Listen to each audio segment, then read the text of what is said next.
Hello and welcome to 20th Century Humanities. This is your professor, Arij Zafari, and I'm going to be your instructor for this course this semester. As you know, you have enrolled in a course that is online. So what I'd like to do in this video is to give you an orientation for how I have structured our course, how it is laid out on Blackboard, and to go over a few of my course policies. So let's get started by taking a look at our page on Blackboard. As you know by now, when you log into Blackboard and you click on our course name, this is what you will see. Over here to the left is our course menu. So when I am referring to our course menu and the syllabus, and I am telling you that to find your quizzes, discussions, assignments, you're going to find them in the course menu, this is what I am referring to. The course syllabus that I just had open can be accessed by clicking on this link and then downloading. And what you will see is that it will download and then you can open it from your recent downloads. So the goal of this course is to go through some of the major cultural developments of the 20th century. And we're going to do that in a number of different ways. First of all, you have a textbook. And the textbook that we're using is Gloria Fierro's The Humanistic Tradition. And if you've picked up your textbook already, you'll notice that it is not a very thick textbook. And I chose it, even though it's lacking some content that I'd like you to get, I chose it because I really like her writing style. I think she has an easy, accessible writing style, and she connects the ideas in a way that I like a lot.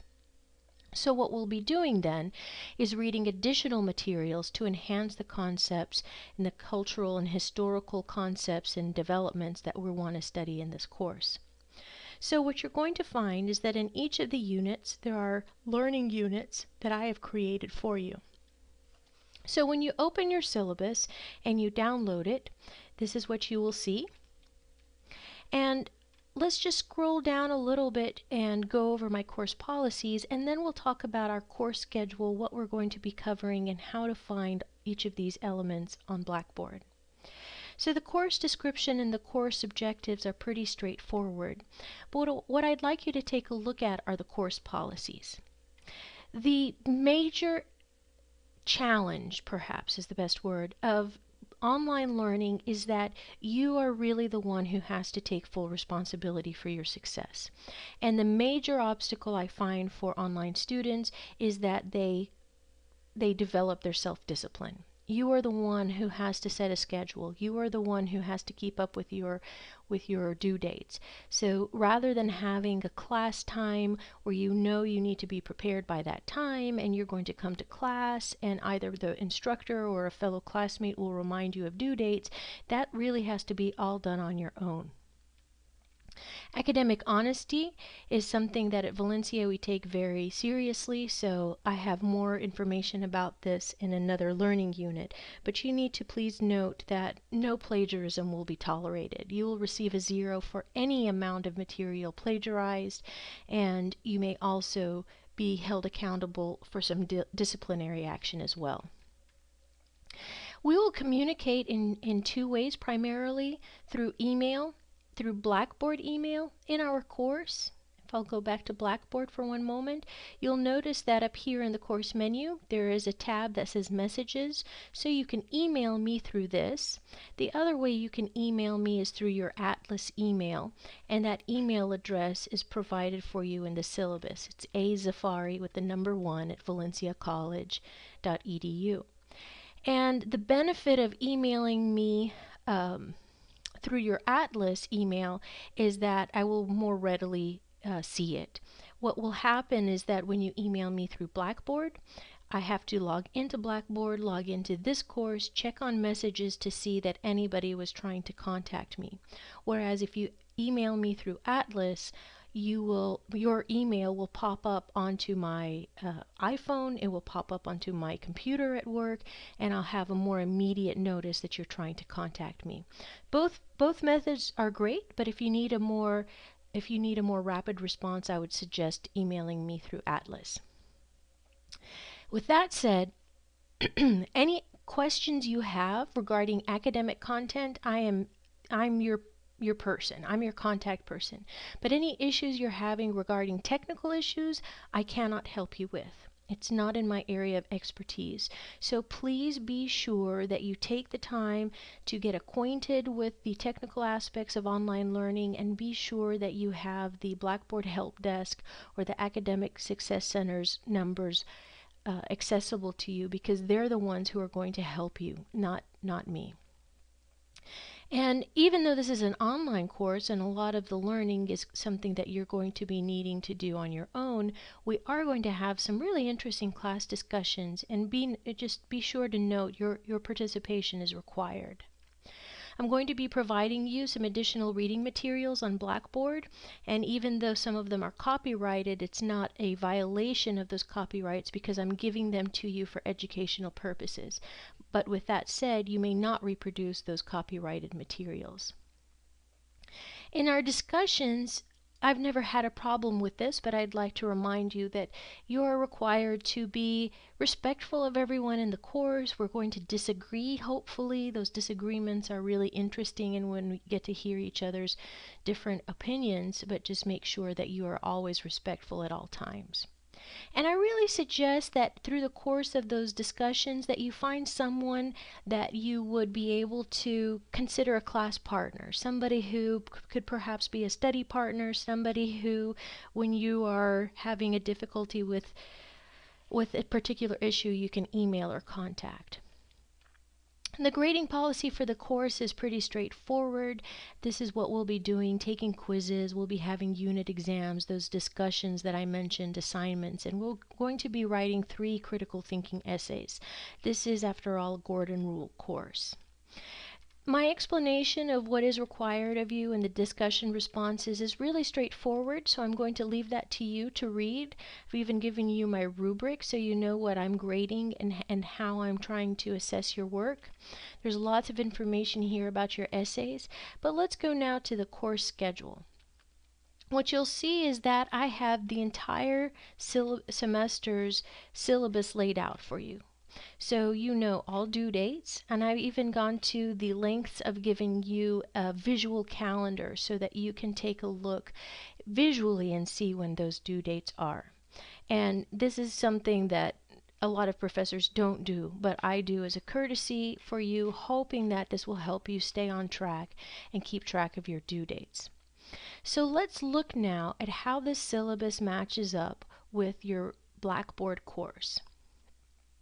In your syllabus, I'm going to try to open up both simultaneously. In your syllabus, you'll see Unit 1, and then you'll see a list of things that you need to get done. You'll see, for example, that I'm asking you to read your syllabus, post an introduction to yourself, and then to read a learning unit on Blackboard, course policies, which is what you're doing right now. Take a quiz then on this course policies learning unit. So what you'll see then is once you click Unit 1, all of the tasks that are needed for you to complete in Unit 1 are going to be here within that folder, and they should be in the same order in which they're listed here in your syllabus. So you see I've given you another image of that course calendar. Here's the introduction discussion question I'm asking you to complete. Just as your syllabus has asked you to do the course policies quiz, here it is. The next task I'm asking you to do is to read on the learning unit on Blackboard, Academic Integrity and Critical Thinking Essays.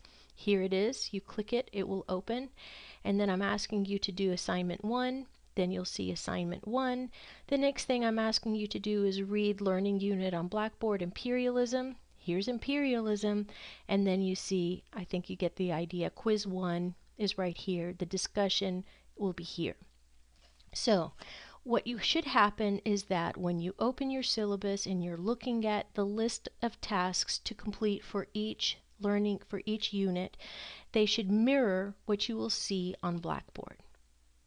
So my idea then is that these boxes can help you by checking tasks off as you complete them, and they can also help give you a visual list of what it is that we're going to be doing in every unit.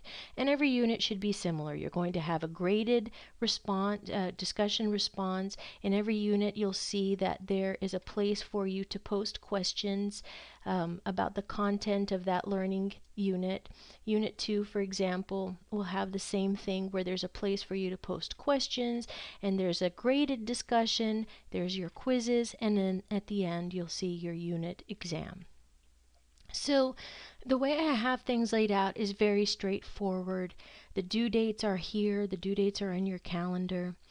So my number one piece of advice to give you is to find a way to organize your time. The number one reason that people don't succeed in online courses is that they are not disciplined and they don't manage their time. So what I tend to have are a lot of people in my classes who find a system and they stick to it and they make A's and B's in my classes. And then I have people who don't find a system, consistently miss deadlines, and then just sort of slack off and they make F's. So what that tells me then is that there's the key to the success in an online course, and my courses in particular, is finding a routine that works for you. I'd suggest setting aside a specific time 3 or 4 times a week in which you work on the course. Once a week is not enough. You are required to respond to the discussions. If I'm asking you a question on the discussion board, you are required to respond to it. So once a week is definitely not enough. The other thing you need to be aware of is that, as in the real world, on Blackboard, on the internet, things sometimes go wrong.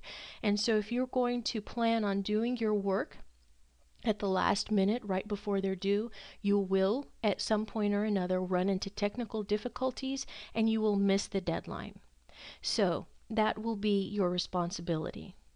I will not extend the deadline. What I strongly suggest is that you don't procrastinate. Do your work well before the deadline.